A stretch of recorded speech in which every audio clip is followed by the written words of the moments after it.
गीता जी का पहला अध्याय विषाद योग। जब कौरव और पांडव महाभारत के युद्ध को चले तब राजा धृतराष्ट्र ने कहा कि मैं युद्ध का कौतुक देखने को चलूंगा। तो व्यास जी ने कहा कि हे राजन, तुम्हारे नेत्र नहीं है, नेत्रों के बिना क्या देखोगे। तब राजा धृतराष्ट्र ने कहा, हे प्रभु, देखूंगा नहीं पर श्रवण तो करूंगा। तब व्यास देव जी ने कहा, हे राजन, तेरा जो साथी संजय है वह मेरा शिष्य है, जो कुछ महाभारत के युद्ध की लीला कुरुक्षेत्र में होगी संजय तुमको यहाँ बैठे ही श्रवण कराएगा। जब व्यास देव जी के कमल मुंह से ये वचन सुने तब संजय ने श्री व्यास देव जी के चरणों में नमस्कार किया और हाथ जोड़कर विनती की, हे प्रभु जी, महाभारत के युद्ध का चरित्र कुरुक्षेत्र में होगा और मैं हस्तिनापुर में कैसे जानूंगा तथा राजा को किस भांति कहूंगा।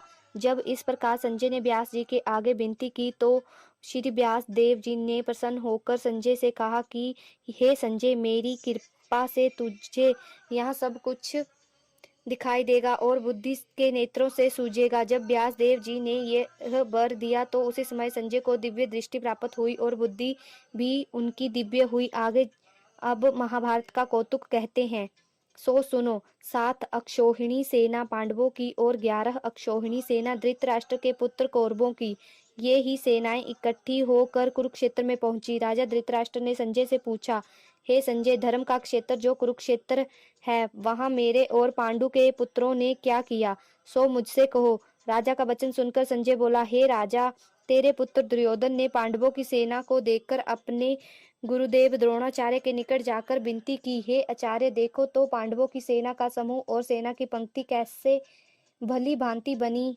है, और द्रुपद का पुत्र धृष्टद्युम्न जो तुम्हारा शिष्य है कैसा बुद्धिमान है, जिसने पांडवों की सेना की पंक्ति कैसे भली भांति बनाई है।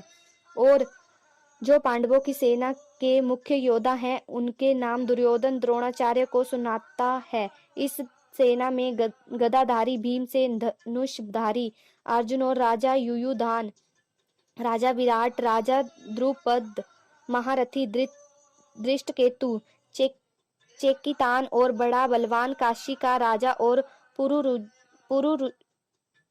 पुरुजित कुंती भोज मनुष्यों में सर्वश्रेष्ठ, शैब्य युधामन्यु और विक्रांत बड़ा बलवान, उत्तमौजा सुभद्रा का पुत्र अभिमन्यु और द्रौपदी के 5 पुत्र सभी महारथी हैं। अब दुर्योधन अपनी सेना के मुख्य योद्धाओं के नाम और बल सुनाता है। हे आचार्य जी, जो मेरी सेना के मुख्य योद्धा हैं, हे ब्राह्मणों, मैं श्रेष्ठ द्रोणाचार्य जी, उनके नाम सुनो। प्रथम तो आप और भीष्म जी, कर्ण, कृपाचार्य जी, समितिज्य, अश्वत्थामा, विकर्ण और भूरिश्रवा, जयद्रथ आदि से लेकर और भी योद्धा हैं जिन्होंने मेरे निमित्त अपना जीवन त्याग दिया है और जो नाना प्रकार के शस्त्र धारण करने वाले हैं, युद्ध करने में बड़े चतुर हैं। हमारी 11 अक्षौहिणी सेना है और पांडवों की सेना 7 अक्षौहिणी है। हमारी सेना के अधिकारी और रक्षाकर्ता भीष्म हैं और पांडवों की सेना के अधिकारी और रक्षाकर्ता भीमसेन हैं। और दुर्योधन अपनी सेना से कहने लगे, जितने तुम हमारी सेना के लोग हो सो सभी भीष्म की रक्षा करने वाले हो। अब जितने शस्त्र आने के मार्ग हैं उन सब मार्गों से भीष्म की रक्षा करो। दुर्योधन के मुंह से भीष्म आदि योद्धाओं ने यह वचन सुनकर उसको प्रसन्न करने के लिए कौरवों में जो बड़े वृद्ध भीष्म पितामह हैं, उन्होंने प्रथम से की तरह गरज कर अपना प्रतापवान शंख बजाया, जिसके उपरांत दुर्योधन की सारी सेना ने शंख बजाए, बेरी, डोल, रणबाद, दमामे और गोमुख इत्यादि बजाए। सेना ने विभिन्न प्रकार के बाजे एक साथ बजाए जिनका बड़ा भयंकर शब्द हुआ। अब पांडवों की सेना ने जो बाजे बजाए उनको कहते हैं प्रथम। तो जिस रथ पर श्री कृष्ण भगवान विराजमान हैं उस बड़े रथ की सारी सामग्री कंचन की है और रत्नों से जड़ित है। जैसे वर्षा ऋतु का मेघ गरजता है वैसे ही रथ के पहियों की आवाज है, ऐसा रथ है। अब घोड़ों की शोभा कहते हैं, जैसा गौ का दूध होता है वैसा उनका सुंदर रंग है, और जैसे कार्तिक का फूला हुआ कमल होता है ऐसा सुंदर घोड़ों का मुख और बहुत सुंदर है। गर्दन जिनकी सुंदर है, कान जिनके सुंदर हैं, पूंछ जिनकी स्वर्ण की घुघरी की जल रेब है और चरण में स्वर्ण के नुपुर पड़े हैं। यह तो उन घोड़ों की शोभा है। ऐसे सुंदर रथ पर सारथी भक्त वत्सल सत्य स्वरूप आनंद कंद श्री कृष्ण भगवान जी विराजमान है और योदा के स्थान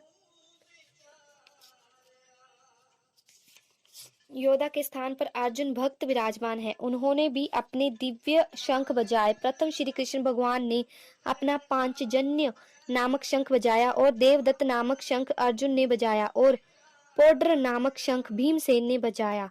सो भीमसेन कैसा है, जिसका उदर बड़ा है और कमर भी बड़ी है। अनंत विजय नामक शंख कुंती के पुत्र राजा युधिष्ठिर ने बजाया। सुघोष नामक शंख नकुल ने बजाया और मणिपशक नामक शंख सहदेव ने बजाया। बड़े धनुष के धारण करने वाले काशी के राजा ने अपना शंख बजाया। महारथी शिखंडी ने भी शंख बजाया। धृष्टद्युम्न ने भी बजाया और राजा विराट ने भी अपना शंख बजाया। और अजित, जो किसी से जीता न जा सके, ऐसा जो सात्विक यादव है, उसने भी बजाया। और राजा द्रुपद जी ने भी बजाया और द्रौपदी के पांचों पुत्रों ने भी बजाया और जितने भी पांडवों की सेना के राजे थे, सब ने शंख बजाए और महाबाहु सुभद्रा के नाम अभिमन्यु ने भी बजाया। इन सब ने अपने भिन्न भिन्न शंख बजाए। उन शंखों के शब्द को सुनकर धृतराष्ट्र के पुत्र के हृदय विदीर्ण हुए, अर्थात हृदय फट गए, धरती और आकाश नाद से भर गए। इसके उपरांत धृतराष्ट्र के पुत्र की सेना अर्जुन ने देखी। जब दोनों ओर की सेना के शस्त्र चलने लगे, तब अपने धनुष का सिर ऊपर उठाकर पांडव अर्जुन ऋषिकेश श्री कृष्ण भगवान से बोले, हे अच्युत अविनाशी पुरुष, मेरा रथ दोनों सेनाओं के बीच में ले जाकर के खड़ा करो, तब मैं देखूं कि हमारे साथ युद्ध करने को कौन कौन आए हैं। प्राणों का और धन का मोह त्याग कर जो आए हैं, उनको मैं देखूंगा। संजय राजा धृतराष्ट्र से बोला कि हे राजन, ऋषिकेश श्री कृष्ण भगवान से अर्जुन ने जब ये वचन कहे, तब भक्त वत्सल गोविंद ने घोड़ों को हाँक कर अर्जुन का रथ दोनों सेनाओं के बीच भीष्म और द्रोणाचार्य के सम्मुख ले जाकर खड़ा किया। भीष्म द्रोणाचार्य की दाईं बाईं तरफ और भी योद्धा थे। तब श्री कृष्ण भगवान अर्जुन से बोले, हे अर्जुन, तेरा रथ मैंने कौरवों की सेना के सम्मुख खड़ा किया है, इनको देख। तब अर्जुन ने कौरवों की सेना में बहुत योद्धा देखे। उनमें पितामह देखे, गुरु देखे, मातुल देखे, पुत्र देखे, पौत्र देखे, सखा देखे, ससुर और मित्र देखे। इन दोनों सेनाओं ने अपने ही कुटुंबी देखकर अर्जुन को बहुत दया उपजी। तब अर्जुन दुख के साथ ही श्री कृष्ण भगवान से बोले, अर्जुनो बाच। अर्जुन श्री कृष्ण भगवान से कहने लगे, हे कृष्ण भगवान, इन सेना में मैंने सब अपने भाई बंधु कुटुंबी ही देखे हैं। जो योद्धा रण में आए हैं, उनको देखकर मेरा मन बहुत दुख पाता है। मेरा मुख सूख गया है, मेरा शरीर कांप रहा है और सब शरीर में पसीना आ गया है। मेरे रोम खड़े हो गए और गांडीव धनुष मेरे हाथ से गिर रहा है और त्वचा जल रही है। मैं खड़ा भी नहीं हो सकता और मेरा मन भी भ्रम में पड़ गया है।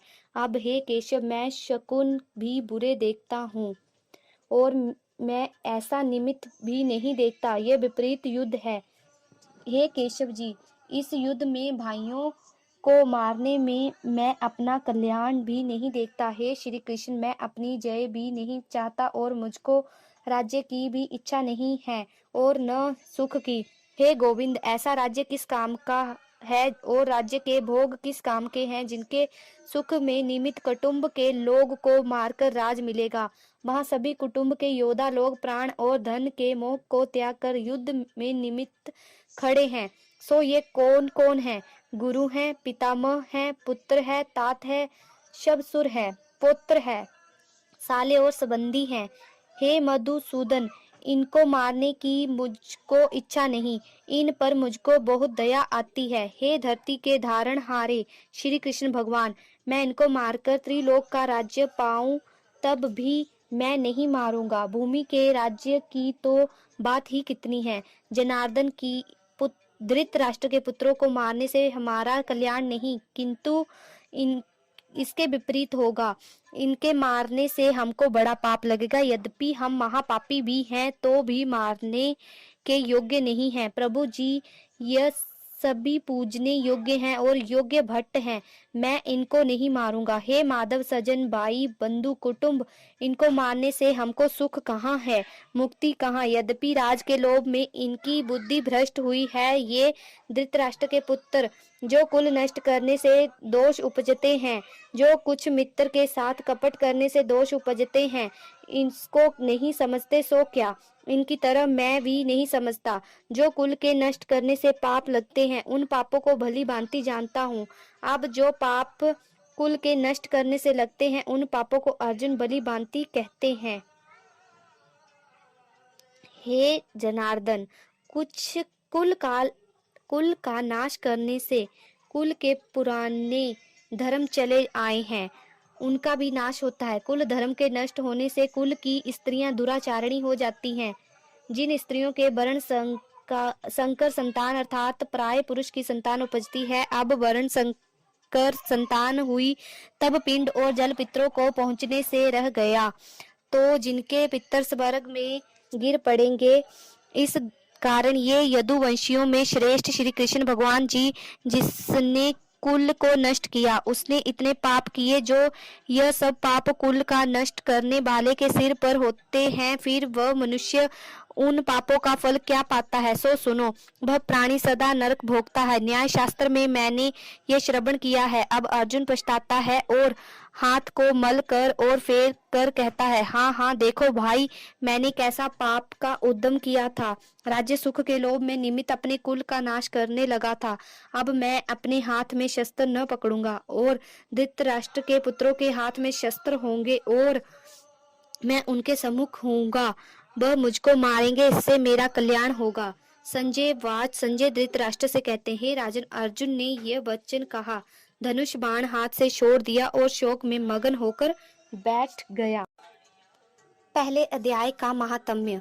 एक समय कैलाश पर्वत पर महादेव जी और पार्वती की आपस में गोष्ठी हुई। पार्वती ने पूछा, हे महादेव जी, आप अपने मन में किस ज्ञान से पवित्र हो?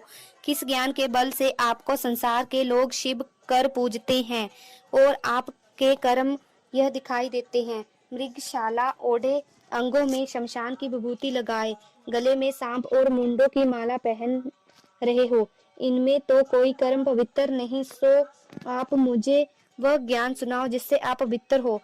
तब श्री महादेव जी ने उत्तर दिया, श्री महादेवोवाच। महादेव जी बोले, प्रिय सुनो, जिस गीता के ज्ञान को मन में धारण करने से पवित्र हुआ हूँ, उस ज्ञान से मुझे बाहर के कर्म नहीं व्यापते।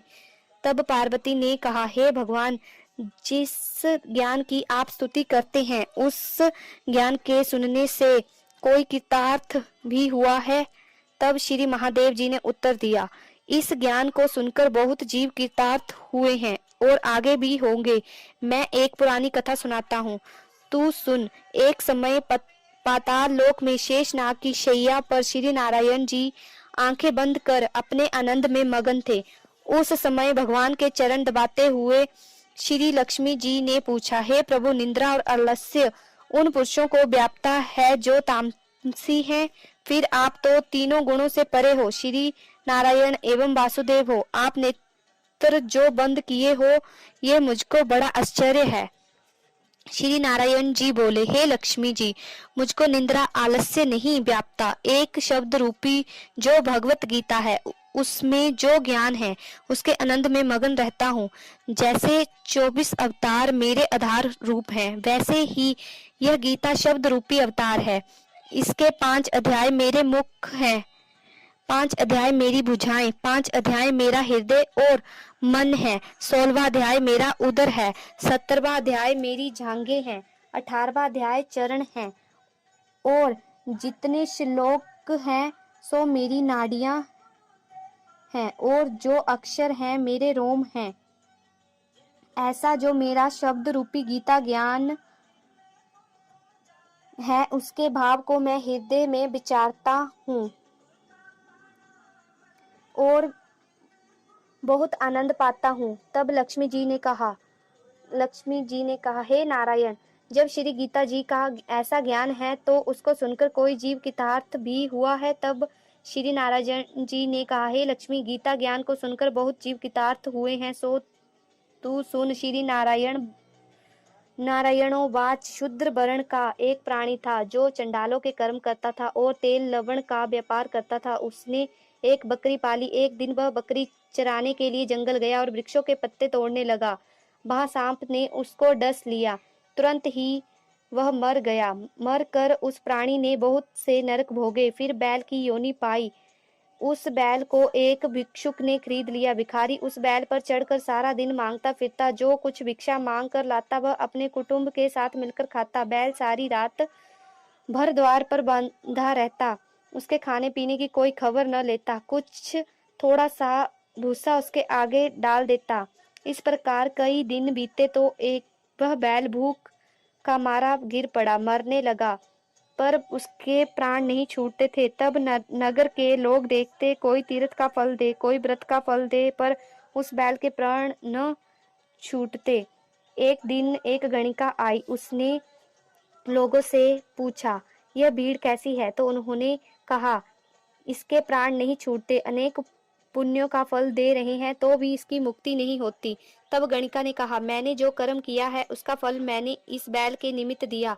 इतना कहते ही उस बैल की मुक्ति हुई। उस बैल के ब्राह्मण के घर जन्म लिया। पिता ने उसका नाम सुशर्मा रखा। बड़ा होने पर पिता ने उसको पढ़ाया। उसको पिछले जन्म की सुध रही।